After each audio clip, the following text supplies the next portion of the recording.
London in the 1600s was already one of Europe's giants, a city swelling toward 500,000 people, loud, restless, and permanently in motion. For its time, this scale was extraordinary. Most European cities were far smaller, yet London kept pulling people in through trade, ambition, and opportunity. It was a tightly packed, fast-growing metropolis, shaped by commerce, river traffic, and the constant pulse of life along the River Thames. As a historian, I often pause on that number. 500,000 people living without modern transport, electricity, or sanitation. Movement happened on foot, by horse, or by boat. Space was limited, noise was constant, and the city rarely rested. In this video, I'm using modern AI tools to breathe motion into historic paintings and engravings. Not to replace history, but to step closer to it. To see these places not as frozen images, but as living spaces filled with people. Before going any deeper, I want to begin with something I underestimated before this research started. What we now call Old London Bridge. At first, it sounds ordinary. Just a bridge. But in the 1600s, it was anything but simple. To understand London in the 1600s, you have to understand the River Thames. This river was not a backdrop. It was the city's main artery. Food, fuel, building materials, and people all moved along the water. For many Londoners, the Thames mattered more than the streets themselves. Travel by boat was often faster, cheaper, and more reliable than moving by road. The tides dictated schedules. Markets opened and closed with the river's rhythm. As a historian, I like to remind people that London didn't grow outward first. It grew along the water. Homes, workshops, docks, and warehouses clustered tightly around the riverbanks. The Thames connected London to England's interior, to Europe, and to the wider Atlantic world. And standing at the center of all this movement was one structure that controlled everything passing through. Old London Bridge. By the 1600s, Old London Bridge was far more than a simple crossing. It was an entire street suspended above the River Thames. The bridge linked the city of London to Surrey and was packed tightly with houses, shops, warehouses, chapels, and gatehouses. From a distance, it barely looked like a bridge at all. Hot chestnuts for sale. It looked like a neighborhood stretched across the water. People lived here, Hold on tight. worked here, Careful raised here, families young here. ships. Watch your step. As a historian, this is the detail that always surprises people. Crossing the river meant passing through a lived space, not simply moving over it. The bridge was crowded, dark, and constantly in motion. Merchants called out from shop fronts. Come here, see these fine Carts fabrics? squeezed past pedestrians.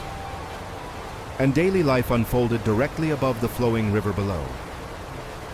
Old London Bridge was not just infrastructure. I'll take a measure of this It was fine part of the water. city Mind your itself. step, friend. Vegetables for Old supper London tonight, Bridge all rested on a field. series of narrow stone arches, each supported by massive piers sunk deep into the riverbed. These piers dramatically restricted the flow of the Thames. And to you, As the traveller, tide moved in and out, what goods water do you was bring to forced market through tight today? gaps, creating powerful and unpredictable currents. For boatmen, passing beneath the bridge was one of the most dangerous moments on the river. Mistakes could overturn vessels. Cargo could be lost, poles one fife, and lives were sometimes taken by the water. As a historian, it's important to remember that the Thames was not a gentle river. It was working infrastructure. Fast, cold, unforgiving. Above the arches, life continued as if nothing dangerous lay beneath. Homes and shops stood directly over the rushing water. Daily routines unfolded just a few meters above constant risk.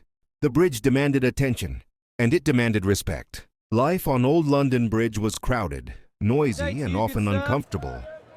How much for the fine Buildings crop? stood shoulder to Moving through, shoulder, make way for leaving a little porter. room for light Fresh or bread, get your air. fresh bread here.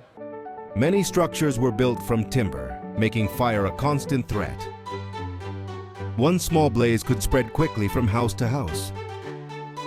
And when fires broke out on the bridge, escape was limited. Yet people continued to live here for generations.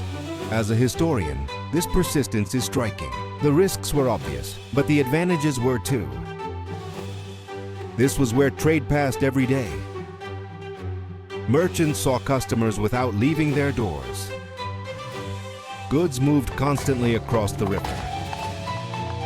To live on the bridge was to live at the center of movement. Noise never stopped.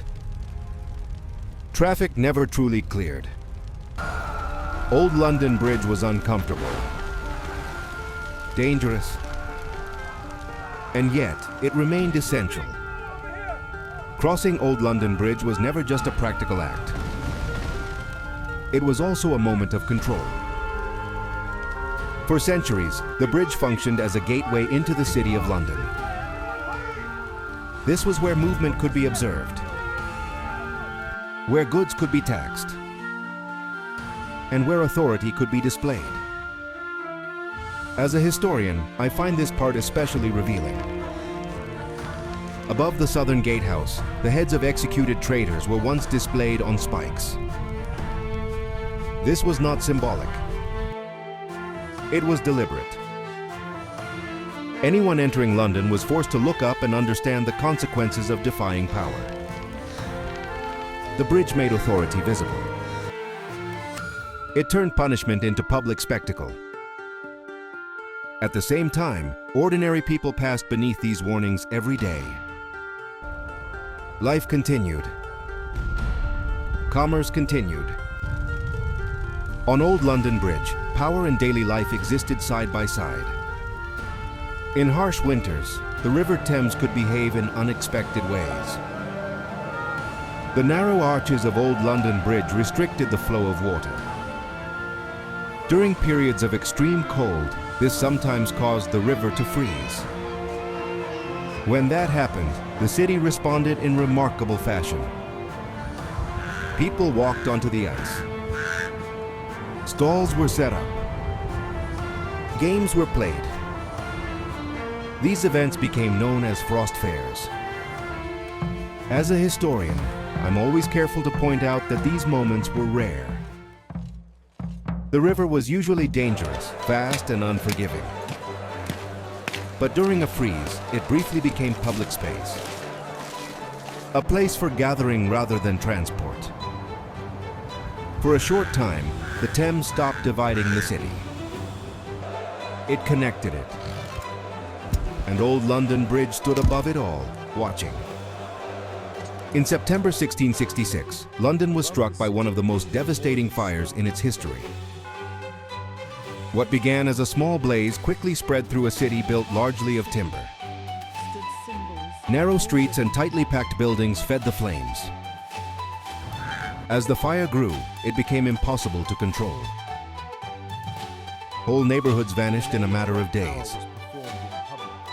As a historian, it's important to understand how vulnerable London had become. Centuries of crowded construction left the city exposed.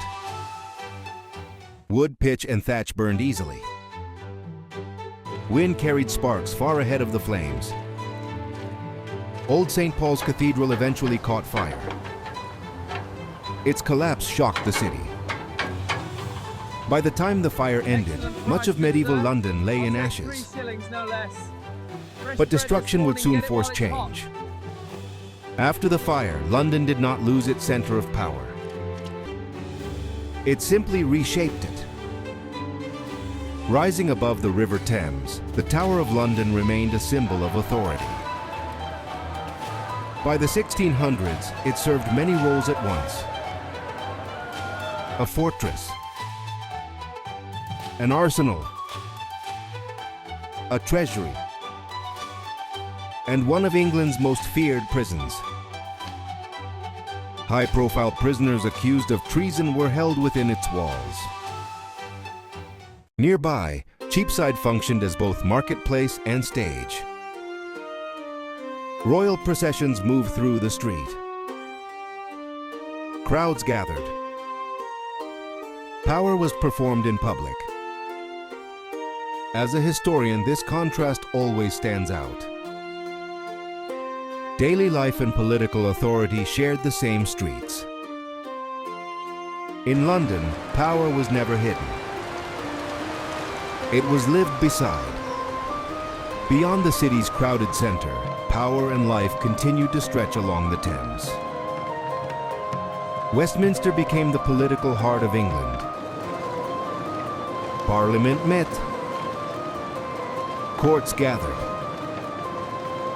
And Westminster Abbey stood as the spiritual core of the nation. Further along the river stood Whitehall, once the largest royal residence in England. Most of it would later be lost to fire, leaving only fragments behind. Beyond the dense city, places like Richmond offered distance and quiet. It was there that Elizabeth the Voice spent her final days in 1603. As a historian, moments like this always bring perspective. Empires grow. Cities change. But traces remain. Standing here, looking back across these scenes, it's hard not to feel how close the past really is. These streets, these buildings, these events, they shape the world we live in today. And through these reconstructions, we catch just a glimpse of what it meant to be there. If there's another city, another moment, or another historic scene you'd like to see brought back to life, let me know in the comments. Thank you for watching.